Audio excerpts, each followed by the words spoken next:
I kind of got involved at the point where I could see that the business had a massive potential, not just in the UK, but globally. And that was kind of where the branding journey began. Hello and welcome to Brand Tuned, a podcast for people like you, entrepreneurs, marketers, designers and business advisors wanting a better understanding of how to design a business and brand. Building a brand that's differentiated and distinctive needs to use intellectual property as an early consideration, a first one, in fact. Brand Tuned is hosted by me, Shireen Smith, brand lawyer, author and marketer. I'd be eternally grateful if you would please subscribe on whichever channel you're on right now. Hello and welcome to the Brand Tuned podcast. I'm delighted to be welcoming James Brown to the podcast to discuss his branding experiences with me. James, welcome. Do introduce yourself and your company and then we'll get started. Thank you very much, Shireen. It's lovely to see you. So my name is James Brown and I am the founding director of a project called Mobiloo. And so Mobiloo is the world's first mobile accessible toilet for disabled people, and specifically for those who require extra equipment and space when using the bathrooms. So if one needs to be hoisted from the wheelchair onto a toilet or onto an adult-sized changing bed, all of that equipment and, of course, the space for carers, family members to assist with changing, that all comes inside a mobile space, which means that disabled people can attend public events, music events, sporting events, go to the seaside, the New Year's Day parade in London, whatever you and I want to go to, and for whatever reason others are excluded from, we can solve that problem by providing the toilet that these guys need when they get to the event. Wow, what a wonderful idea. So were you already a business owner when you had the idea, or what was your background?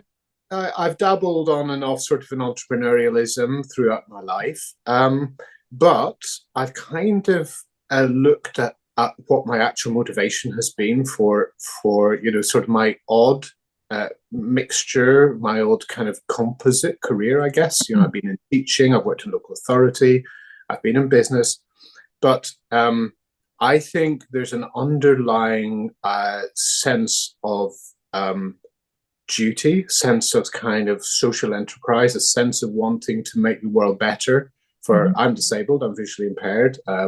So it's about trying to improve the world for other disabled people. And any kind of entrepreneurial endeavor I've ever done has kind of had a big element of that in it. Okay. So you had the idea.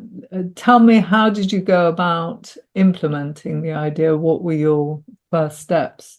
It's really interesting. I mean, I guess originally the idea came from a piece of work that I was doing with a local authority at the time, back in sort of the late 2009-10, somewhere around about there.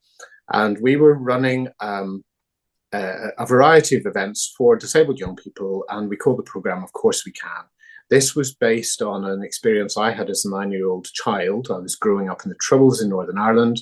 I was off school sick a lot. I was sent off to this terrible boarding school in Belfast. There were bombings and shootings going on around us. It was traumatic. It was horrid. I didn't like it. I withdrew. I was depressed. My GP prescribed driving my mum's car on a local racing circuit as a means of addressing my kind of depression, anxiety, and so on. And it changed my life. So throughout my life, I have been involved in setting up other programs that support other disabled people to have, similar life-changing or even just ordinary experiences that they wouldn't be able to have otherwise. So the idea kind of came out of there. Of course, these things don't happen just through the efforts of one individual. There were a lot of people involved in the early days. I was actually competing as a Paralympic athlete at the time. I competed in London 2012 as a cyclist. But my involvement with the group of people who were kind of making Mobiloo happen at the time was to keep coming back and saying, okay, guys, no matter how difficult this might seem right now, this is going to be a game changer. We have to keep going. And I had that privilege of not being too closely involved, but being able to come back and look and say, guys, this is worth doing. It's really hard. I know we have to keep pushing. This is remarkable. And I'm going to talk more about the remarkableness of it. So I could then see that there was a need for somebody with a little bit of entrepreneurial flair to take this on and kind of turn it into something real, something into a kind of a social enterprise, if you like. So that's kind of where my personal role really kicked in and where I started to kind of drive it forward. I inherited the name, I have to say, so that kind of came from the committee of people who did some of the groundwork and some of the investigations into the design and so on, and feasibility. But I kind of got involved at the point where I could see that the business had a massive potential, not just in the UK, but globally. And that was kind of where the branding journey began. Okay, so did they have to design a specific type of loo, or how did that part of it work? Yeah, so if we just think about the kind of the physical stuff, the mechanics of it, we've got a van with an empty space in the back, the sort of thing you hire to move to do a self home move, if you like, 3.5 ton van. We add to it a lift that can then lift somebody in a wheelchair inside it. Then we also add in an accessible toilet, so plenty of space and grab rails, accessible wash basin, shower facilities, adult size changing bed. And then we put a full ceiling track hoist in it as well, so that somebody could be lifted from their chair. So in a way, there's nothing really unique about that. I mean, anybody can take a van and put some stuff in it. So it wasn't really possible to protect the design as such. There was nothing patentable about what we were doing. We did look into that. But what was remarkable, I think, was that we started a whole new market where one didn't exist previously. I think that was the key. Right. So Mobiloo is quite evocative of what it is. So a committee had designed this name, had come up with the name. Yeah.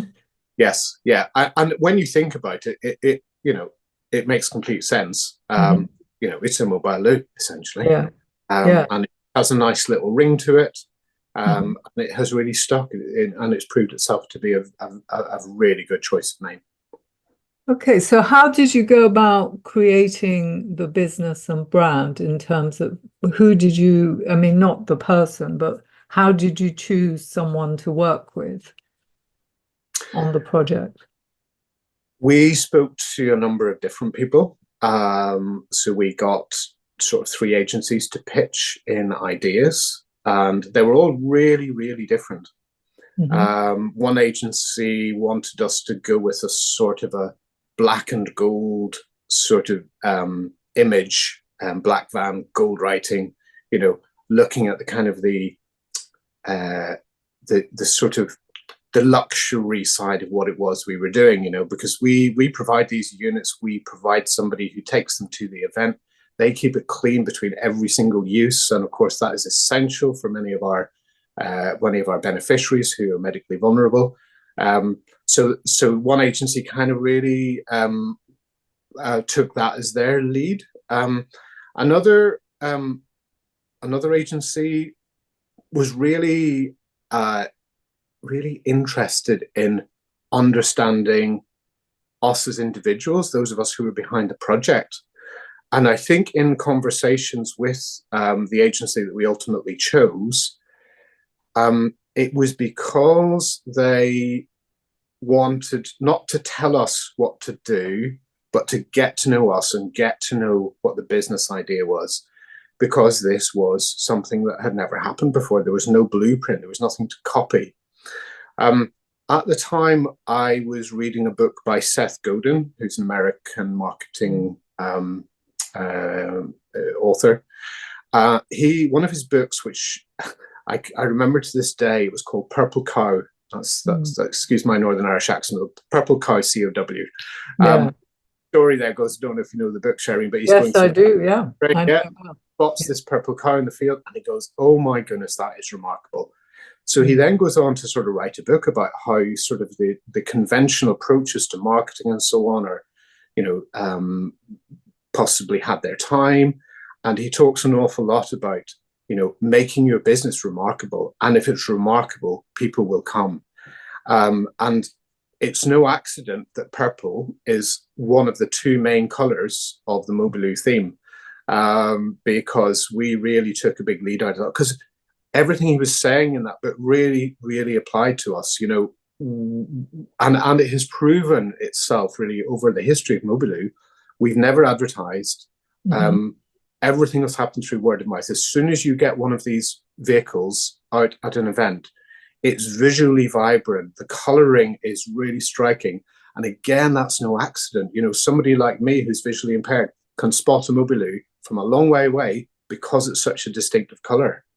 And we So now tell have, me, what is the van, purple or what? it's a combination of purple and teal. And again, the teal is no accident because another author who's significantly influenced kind of our culture and structure is a guy called Frederick Laloux, who's written a book about reinventing organizations. And he color codes organizational structures through their evolution, arriving at, sort of what he calls an evolution of consciousness, an organization which is fit for the modern day, fit for the modern world, if you like. And the color he gives to that is teal. Of course, he's not the only one who talks about kind of teal in terms of organizational structure, but that's where I picked it up from. So yes, that's why we have that color combination. And the agency we worked with were very happy and excited, actually, to discover that something that they were going to propose had meaningful context and had a degree of richness in terms of the sort of the thinking and the writing that others had done, that kind of led us into the ultimate choice of color, brand, all the stuff that goes with that, if you like. Yeah. So were you self-funded at that time, or had you raised investment? We set up as a community interest company. I'm very personally engaged in the whole notion of social enterprise. I think that in many contexts, social enterprises are the organizations of the future.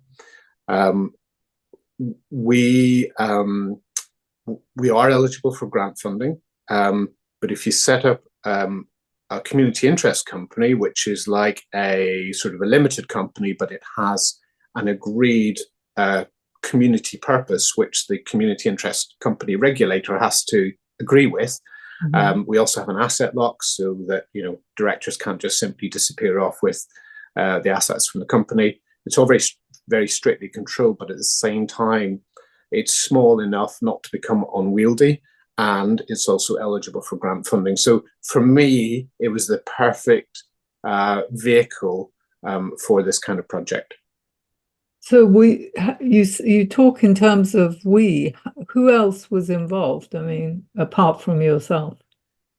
I mean, well, there are other names, but yes, there were other. So we started this off in the context of one social enterprise, one community interest company that was offering these activity opportunities with the local authority. This was in Gloucestershire. We moved Mobiloo out of that entity because it was drowning it. Mobiloo took off really, really fast. I mean, the growth literally was exponential. We went from 16 events with one vehicle in our first year to 278 with 5 vehicles, and then 1,500 with a fleet of 10 in year 3. So the growth was unbelievable. Through changing the structure of the business? Just the demand. The demand was just unbelievable, and it still is. And so I did put quite a lot of my own money into the project at that point as well. I'm not a wealthy person, but I'm so committed to what Mobiloo is and what it can do, and to its future potential, that I kind of risked a vast majority of my life savings on it. And that was kind of what enabled it to grow as well. And with the structure that we have, and I'll talk more about we in a minute. That structure allows for that combination of investment, grant giving, earned income. To me, it seems like the perfect combination. So when I say we, yes, we have. So we took Mobiloo out of its original container, if you like, because it was swamping it, and we set up a sort of a triangle of three entities. One being a charity that took care of the operational side of things. So it owned the vehicles, it employed the staff, it took the phone calls, it made the arrangements, it got the vehicles to the events and provided the service. But we then have another innovation arm, because we recognize, that's myself and two other colleagues who have a long history in vehicle conversion. So we work together in a small workshop, and we're constantly innovating. We're constantly coming up with new ideas, better designs, whole new concepts. And we've got one just about to come off the production line, which could be a global game changer for individuals and families, because this will be a Mobiloo that an individual can tow behind their car. It's not a 3.5 ton van. It's a nice, small, lightweight unit, which has all of the kit that they need inside it for them to be able their to. own little loo. Yeah. I mean, think about it. If I go to an event, we wouldn't go if there was no loo there. So if you need a changing bed, or you need space for carers or family members to help you when you're in the bathroom, an ordinary accessible toilet isn't big enough. So yeah, I mean, taking your own toilet with you, if we can find a way of funding that, it's obviously the perfect way of doing it. Yeah, sounds brilliant. So how do you actually get paid?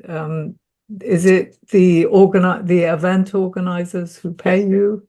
Absolutely, yes. So we charge, and the whole concept behind charging for the event for the service was quite tricky at the start, because we looked at it, we said we could do this on a commercial basis and we could charge sort of commercial rates.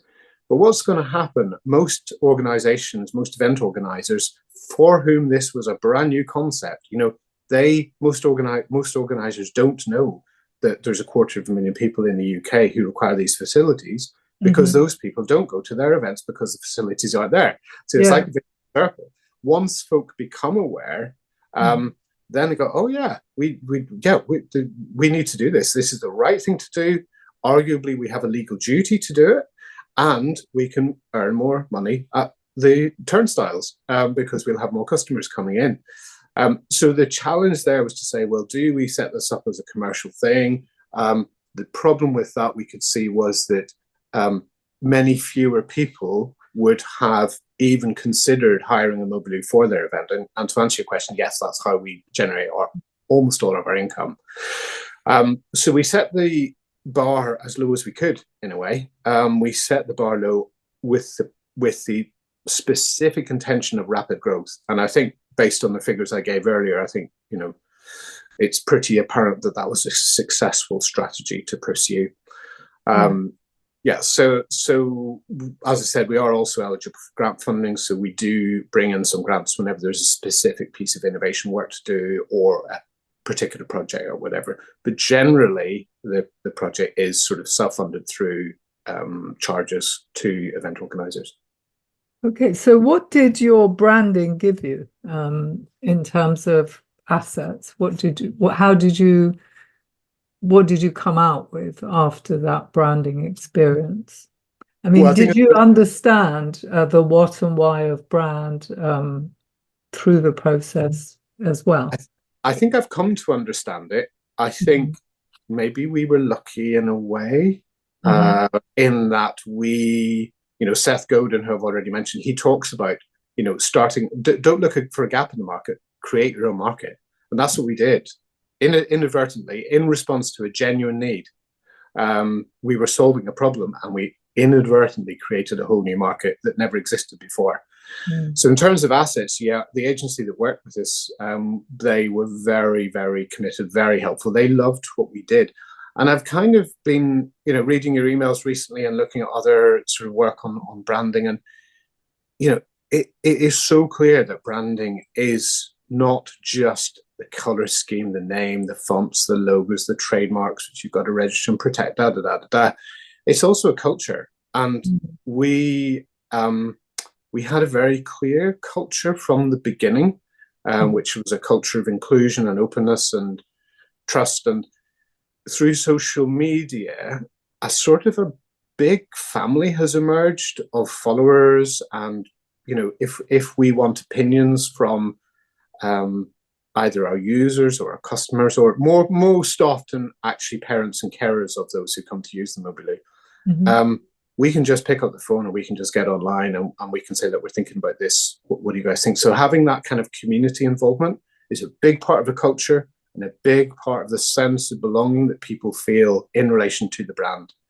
And it is really interesting because, of course, whenever you get a good idea, it's inevitable that others will copy it. And we're seeing that now, and nobody is coming close, as far as we can see, on the sort of community buy-in. The love for Mobiloo is huge. And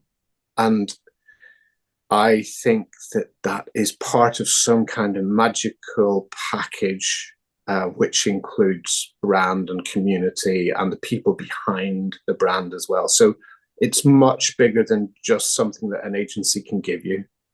Sure. But what did they give you? Did they do a website for you? So they suggested that your cars should be purple and teal. Yeah, they did the full design and we worked closely with them on that. Every time we came up with a new variation on sort of what our vehicles were going to be like, they would jump in and provide sort of new ideas about, well, okay, if you're moving the door to there, then maybe we could do this with the logo, or maybe we can turn that bit of graphic or writing around. So it was a very close working relationship with them. They themselves didn't do the design, the website. Somebody else did it, but of course they were very heavily involved in terms of providing the, all the right kind of color references and font references and other materials that they had worked on themselves. Sure. Yeah. So did you go through a workshop sort of with them to work out your values and what you stood for, how you were going to be remarkable and all that? Yeah, we did. Not directly with the branding agency, but working closely in parallel with them. We did bring in somebody to help us kind of do a values-based workshop. Values is something that I'm very conscious of, very aware of. I've done a TED talk called "What Matters Motivates," and it's about what are our individual core values and how they affect the choices we make in life, and therefore our motivation, because these things matter to us. So we were very conscious that companies often I don't know how other organizations come up with their list of values, but I have a little bit of insight through talking to others. And very often it comes through a group of people sitting down saying, okay, what's our business? What values should this business have? What values would others expect a business like this to have? So if it's a doctor's surgery, well, the customers or the patients want to know that there is a kind of a core value of, care and nurturing and so on. And, the list could go on there. So how do you come at it then? What we did was we brought in somebody who looked at us as individuals and said, what motivates you guys on an individual basis? And that work was all done.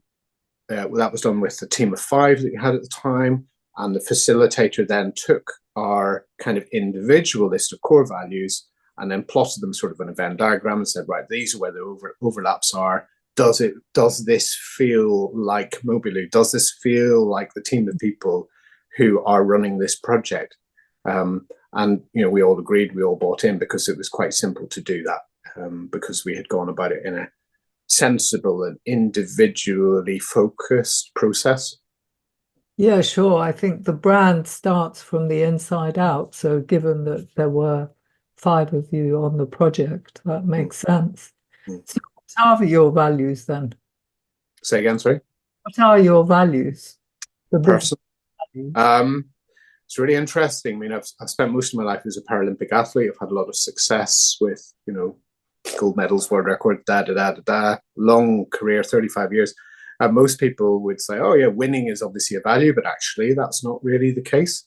For me, it's about excellence. It's about discovery. It's about fun. All of those core values are more than adequate to, take you into a sporting career. And in pursuit of being the best I could be, a byproduct was that I won events, I won races. So I was sort of competing with myself. I was looking to see how I could pursue the value of excellence, if you like. And I did do a lot of different sports at high level. And again, that's the kind of the discovery bit in me. I get bored easily and I want to be doing new things. I also have a strong social justice value, and that is apparent through all of the work I've done. And I think I've already mentioned that. So, the common thread between running through my entire career, and some will know that I've become a climate activist recently, and again, that's just pursuing that social justice value, if you like, to say, hey, there's something that we need to make a bit of a noise about here, because those many don't have a voice to speak here. But yeah, I mean, other things that really motivate me, love and fun, and I've already said sort of discovery, challenge, learning. And community, again, that's another big thing for me. Sure. Well, I can understand social justice, community, but how does excellence come into a business like Mobiloo? It's about the entire process. So when we receive an inquiry, it's about making sure that the customer gets a timely, helpful, an accurate response. It's about looking at the entire booking process, making sure that it's absolutely spot on, that this is the best we can make it be. It's making sure we're there on time. It's making sure we keep in contact with the hirer. If a driver sort of hits some traffic on the way, it's about getting in touch with the organizer to say, look, don't worry, we're 15 minutes behind, promise we'll be there. We'll get set up really quick, And it's about then how you interact with people when you're at the event on the ground. And this is something that's been really, really important to me right from the very beginning, is that the most important people in the organization aren't those who sit in an office, aren't those who sit behind a computer. They're the people who go out on the road and do the difficult work of the organization. And those people are the public face of the organization.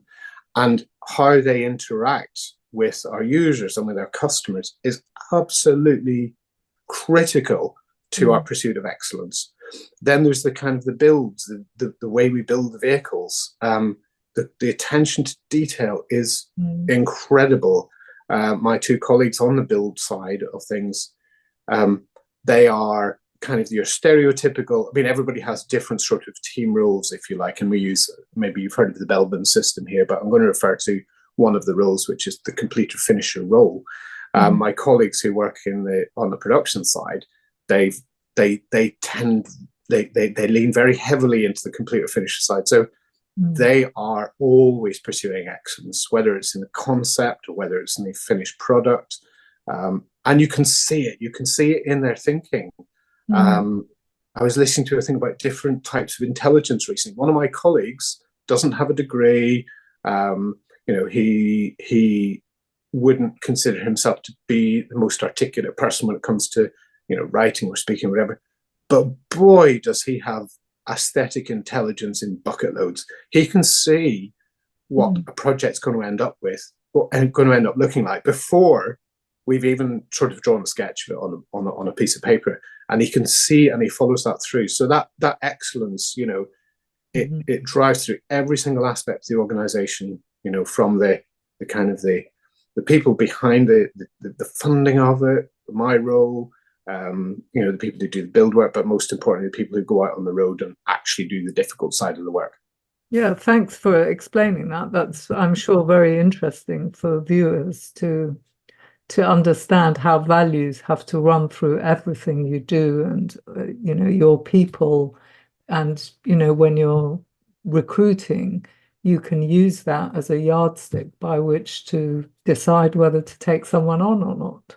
100%. And if you look at any job ad I've ever written, the first three questions are about values. So if we're looking for somebody to join as what we call a driver facilitator, to be a person who takes one of the vehicles to the events and operates it whilst there, I mean, you could argue that they're just a toilet attendant, that they're there just to clean up other people's mess, right? But that's not what happens. They can see themselves what difference this makes to the people who come to use the loo. We're really focused on the experience that the toilet enables. It's not about going to the toilet. It's about going to the thing you want to go to. And what are practical steps, right?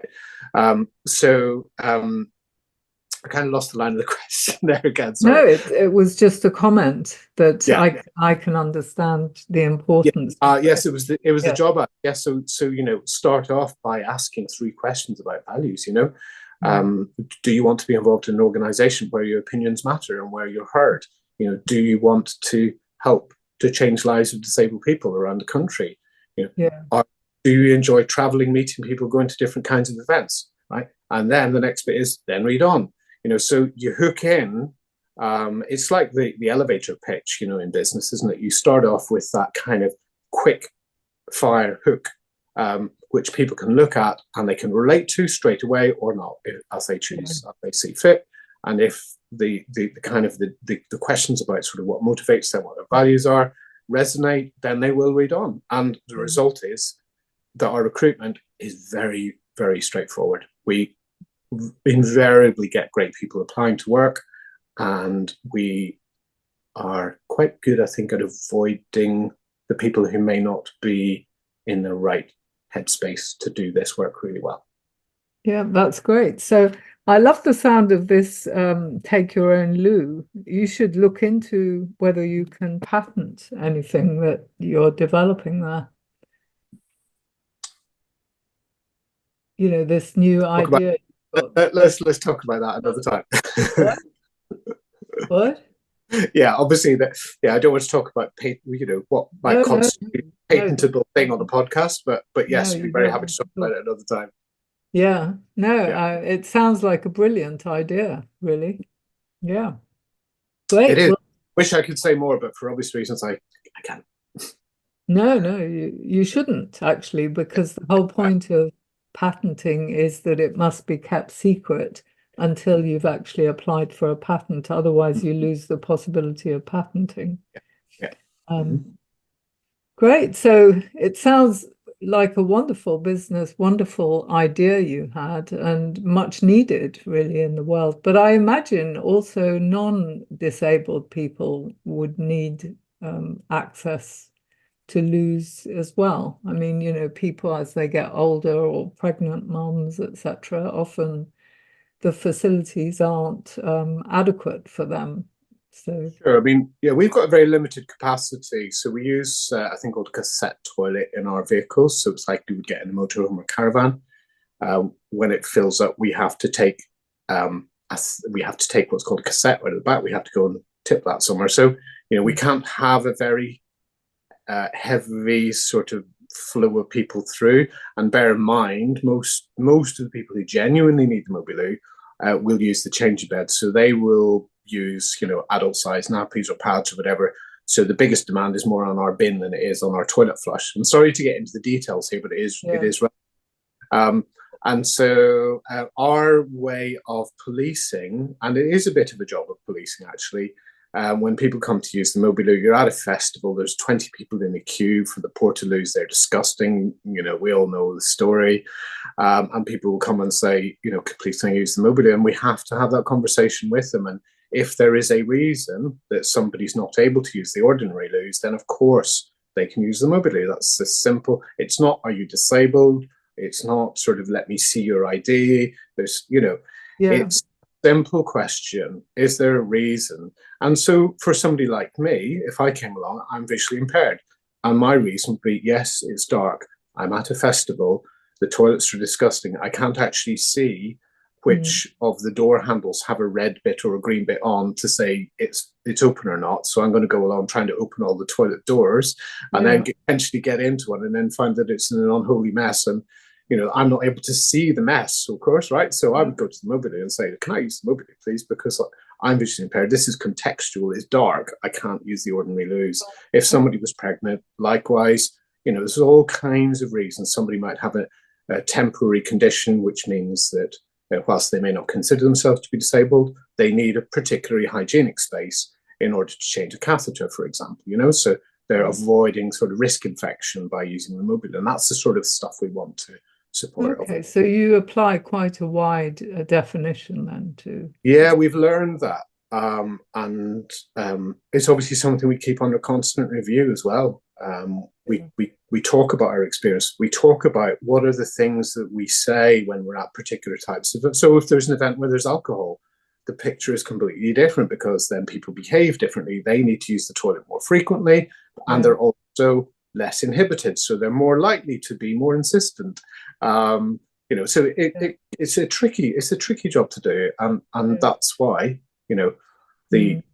I consider the most important and probably most difficult part of the job is that bit out on the road, at the events, on the ground, doing the work of the organisation. Yeah, it sounds pretty difficult.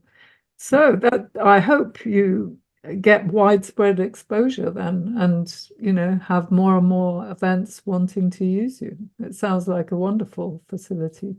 Yeah, it's just happening. Our best marketing is to take a Mobiloo to an event. Other people will see it there. They'll come along, they'll speak to the driver, facilitator, and say, "Oh, this is amazing. How do I get one of these at my event so that I can include the people that I'm currently excluding?" And that's simply, it's the word of mouth thing. It's I used to also be involved in the restaurant business. My brother and I built a guest house and restaurant in Ireland in the 90s, which, of course, from what you've heard from me, you'll probably guess that it had to have a bit of a special feature, which was that it was the most wheelchair-friendly mainstream guest house in the UK at the time. But yeah, so that got me into the restaurant industry. And again, you're only as good as the last meal you serve. It is all about word of mouth. If you want to be extraordinary, you got to get people talking. And Mobiloo is extraordinary, and it gets people talking. Well, I love the fact that you've got distinctive coloured vans. I must have a look on your website, see them. But really, Mobiloo, you could own that. Say again, sorry. Well, just like UPS has the brown vans that they've actually trademarked the colour brown as a result. Right.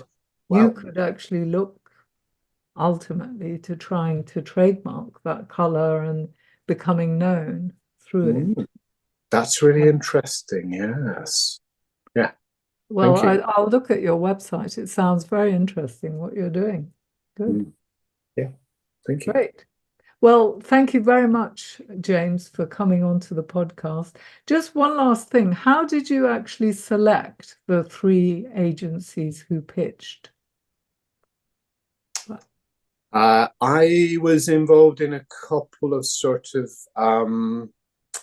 business incubator programs. So I was involved in one called Entrepreneurial Spark, which was a national program sponsored by, I think, RBS and NatWest back in 2016-ish. And I was also involved in the School of Social Entrepreneurs in London on their Scale Up program. So we obviously had lots of talks, lots of opportunities to network, meet people and so on. And one of the agencies was actually a fellow participant on one of the programs I was on. And the one we ultimately chose was a friend of a participant of one of the networking events that I was at. So it's a word of mouth, really. It's a word of mouth thing. It is about networking. It's about getting to know people, having conversations. Yeah. Okay. Great. Well, thank you very much for appearing on the podcast then. Well, thanks, Rob. Really good to talk to you. That's it for this week. The one request I have of you is to subscribe on whatever channel you're listening on. Thank you and bye for now.